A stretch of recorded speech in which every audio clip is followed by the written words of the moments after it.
Hello hello मेरे प्यारे प्यारे विद्यार्थियों, है ना, मेरे दोस्तों।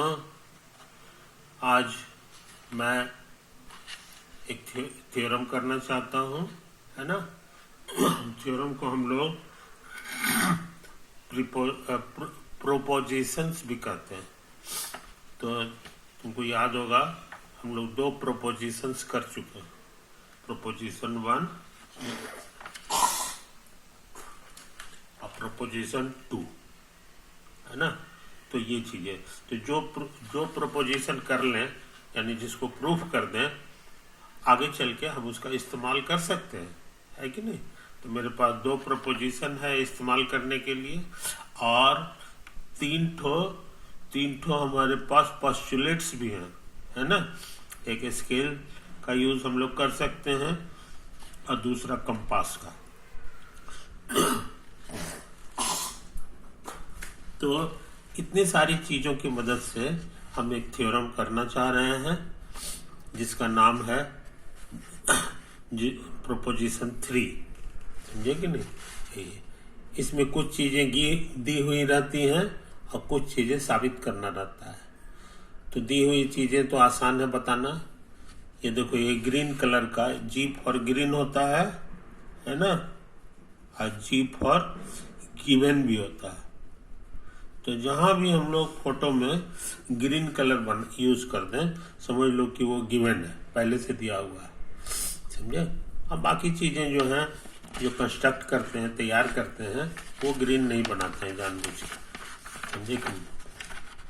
तो देखो, ये 2 चीजें दी हुई हैं, एक ये वाला सेगमेंट है ए बी और दूसरा सेगमेंट है सी डी।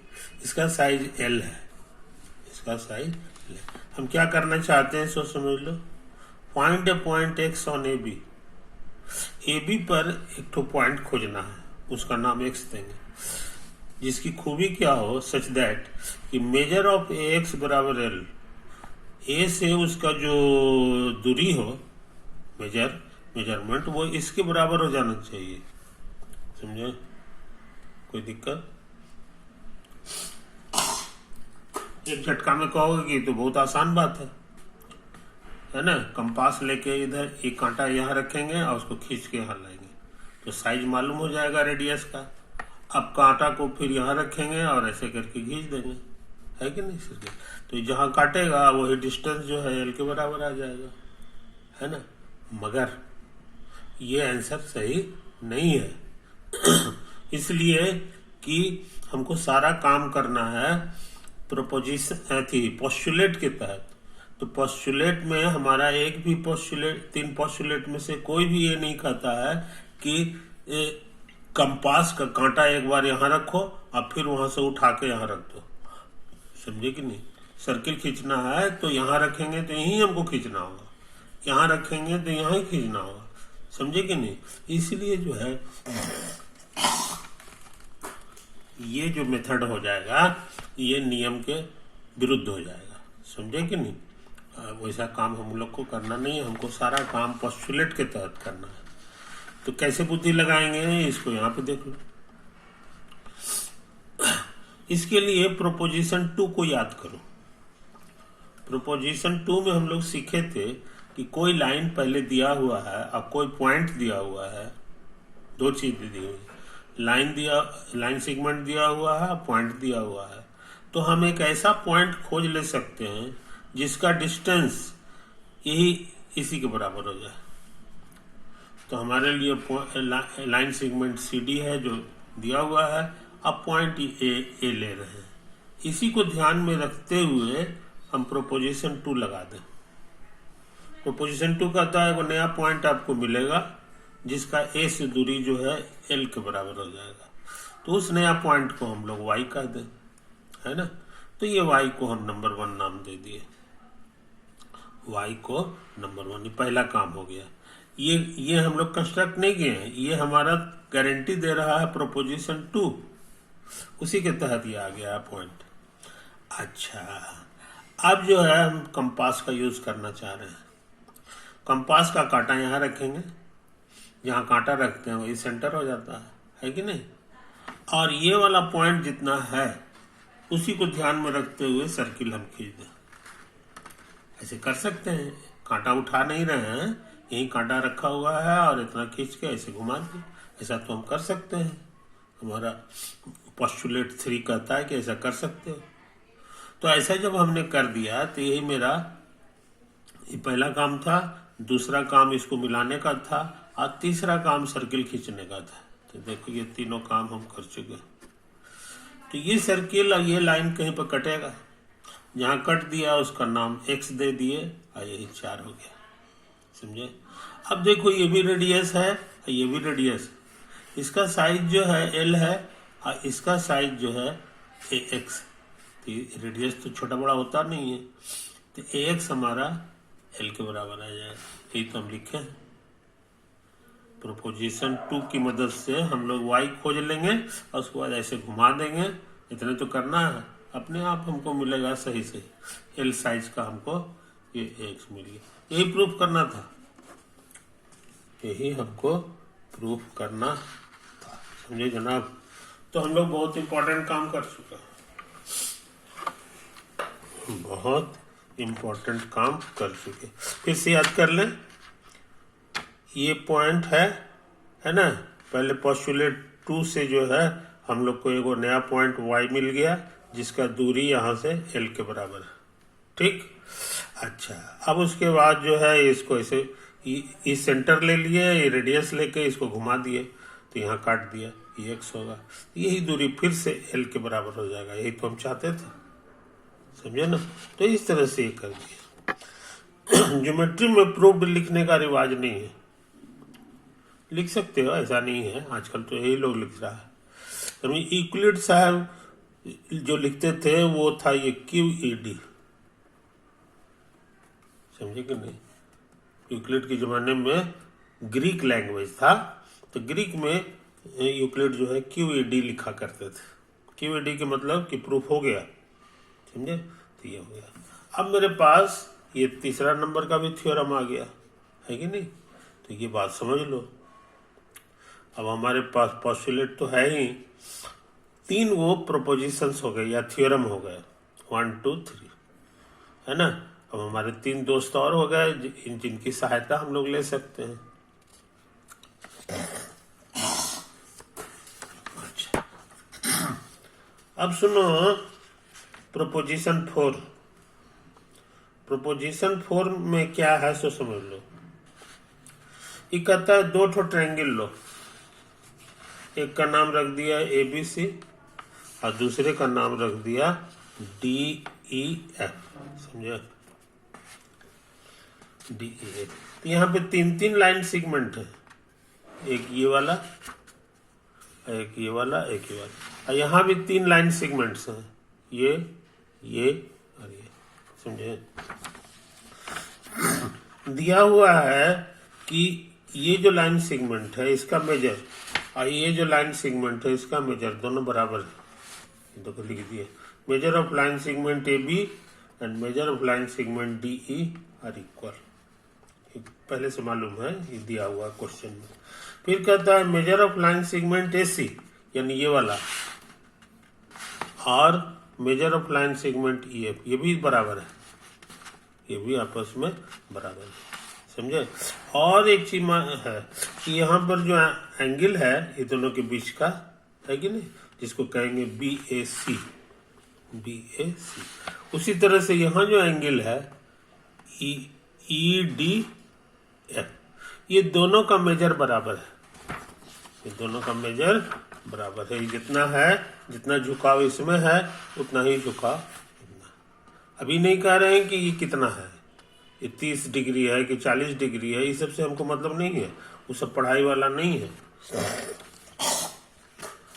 बताया ना कि अंक का इस्तेमाल नहीं करना, खाली यही पता है कि ये दोनों बराबर है कि नहीं। इसका नाप और इसका नाप बराबर है। कहता है 3 चीजें बराबर हो तब क्या क्या तमाशा हो सकता है, सो समझ लो। क्या कहता है, कल्पना करो कि इसको हम उठा के यहाँ लावें, ट्रायंगल को उठा के यहाँ लाओ और इस तरह से लावे कि ये समझे नहीं, या इसी को यहाँ ले जाओ, ABC को यहाँ ले जाओ, इस तरह से लाओ ताकि ये पॉइंट यहाँ पहुंच जाए, ए वाला डी पे पहुंच जाए, समझे? कोई दिक्कत? ए वाला डी पे पहुंच जाए और ये वाला जो लाइन है ए बी, ये किस पे पहुंच जाए? तो डी ई पे पहुंच जाए। इस तरह से इसको सावधानी से लाएंगे ताकि ए डी पे पहुंच जाए और ए बी लाइन जो है स्ट्रेट लाइन, ये डी ई लाइन पे पहुंच जाए, समझे? तो क्या हाल होगा सो समझ लो। देखो ये हरा वाला लाइन जो है, हरा वाले का फोटो ऐसा है और ये वाला जो लाइन है इसको हम लाल रंग का बनाती हैं। ये जो है इसको लाल रंग का बना दिए तो हमारा हो गया ए के जगह पे डी भी पहुंच गया, लेकिन इसी लाइन पर हमारा ई भी पहुंचेगा क्योंकि दोनों का लाइन एक ही है। ई कहाँ कहाँ है ये हमको मालूम नहीं है, तो इसी तरह से लाने से ये कोइंसाइड कर जाएगा, है कि नहीं? अच्छा, अब तेजी से काम कर रहे हैं। ए बी का मेजर और ए ई का मेजर बराबर है, यानी दोनों का साइज जो है बराबर है। तो बराबर रहने से क्या होगा कि ये अलग अलग नहीं रहेगा, ये यहीं पे आ जाएगा। तो हम लोग जान गए कि B is coincident with E, B जो है E पर। तो नया फोटो मेरा कैसा होगा सो समझ लो। ए बी और डी ई पूरी तरह एक दूसरे पर लग गया। बी की जगह हम ई लिख सकते हैं और ए की जगह लिख सकते हैं। अब ये जहां तहां होगा, एक कहीं पे होगा, उसी के अनुसार भी बना दिए। तो डी ई एफ हमारा देखने में ऐसा हो जाएगा। अच्छा, फिर क्वेश्चन का कहना है कि ये दोनों एंगल बराबर है। देखो यहाँ लिखा हुआ है मेजर ऑफ एंगल बी ए सी और measure of angle D E F, ये बराबर है। तो दोनों एंगल बराबर होगा यहाँ पर वाला, तो दोनों का झुकाव सेम हो जाएगा। और दोनों का झुकाव सेम हो जाएगा ना, दोनों का झुकाव जब सेम हो जाएगा इसका माने ये लाल वाला इसी पे लद जाएगा। तो हम लिख दिए हैं कि ऐसा होने से क्या होगा कि ये जो ए एफ है ये कोइंसाइड कर जाएगा ए सी से, समझे? ये लाइन और ये लाइन एक दूसरे पर लद जाएगा, स्ट्रेट लाइन। कोई दिक्कत? अच्छा, फिर क्वेश्चन का कहना है कि दोनों का मेजर बराबर है, AC और DF का मेजर नाप जो है बराबर है, समझे? तो यहाँ भी AC और DF का मेजर बराबर हो जाएगा। ये DF हो गया, ये AC हो गया। अब मेजर बराबर है, एक दूसरे पे लद भी गया है, तब तो ये पूरे C जो है F पे आ गया जी। तो वही हम लिखे हैं, वही हम लिख दिए हैं कि C is coincident with F। काम हो गया? काम हो गया। ये C जो है यहाँ पे आ गया, A D पे आ गया और B E पे आ गया, B E पे आ गया। ये हम पहले ही लिख चुके हैं, समझे ना? तो इस बात को समझ लो, इस बात को समझ लो। तो इसे सब एक दूसरे पे आ गया तो पूरी तरह लद गया ना, एक दूसरे पर पूरी तरह ढक लिया। ढकने ही को हम लोग कोइंसिडेंट कहते हैं कि दोनों एक दूसरे को ढक लिया पूरी तरह। ये यहाँ पहुंच जाएगा, ये यहाँ पहुंच जाएगा। जब पूरी तरह ढक जाता है तो तुमको बताया है, देखो क्या था, थी CN3 नहीं CN4 था, समझे? कि CN4 कॉमन नोशन 4 का कहना था कि जब भी सब कोइंसिडेंट हो जाता है तो बराबर भी हो जाता है ना? बराबर। तो वही तो हम लिखे हैं, इसका माना ट्रायंगल ABC और DEF बराबर है। लेकिन ट्रायंगल के केस में बराबर का चिन्ह ऐसे नहीं लिखते हैं, 3 को पाई देते हैं। या कोइंसिडेंट का भी चिन्ह है ये, तो कोइंसिडेंट होगा तो बराबर भी हो जाएगा, है कि नहीं? तो आज हम लोग बहुत इंपॉर्टेंट थ्योरम कर लिए, बहुत इंपॉर्टेंट थ्योरम कर लिए। इस थ्योरम का कहना है SAS थ्योरम।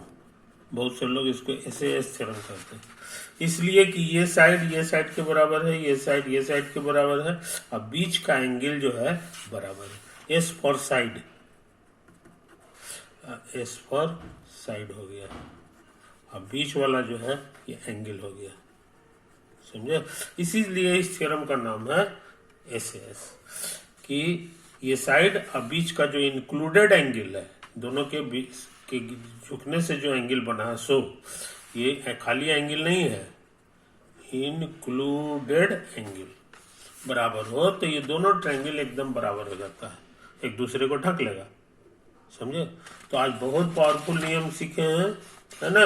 आज 2 थ्योरम कर लिए, एक था थ्योरम 3 और एक है ई वाला था थ्योरम 4। इसका प्रूफ भी कर लिए, यही वाला फोटो बना दो, इसका प्रूफ हो जाएगा, है कि नहीं। थ्योरम का स्टेटमेंट हम लिखा दिए हैं, हाँ, कि दोनों ट्रायंगल्स कन्ग्रुएंट हो जाते हैं। इसका नाम है एस थ्योरम। ओवर।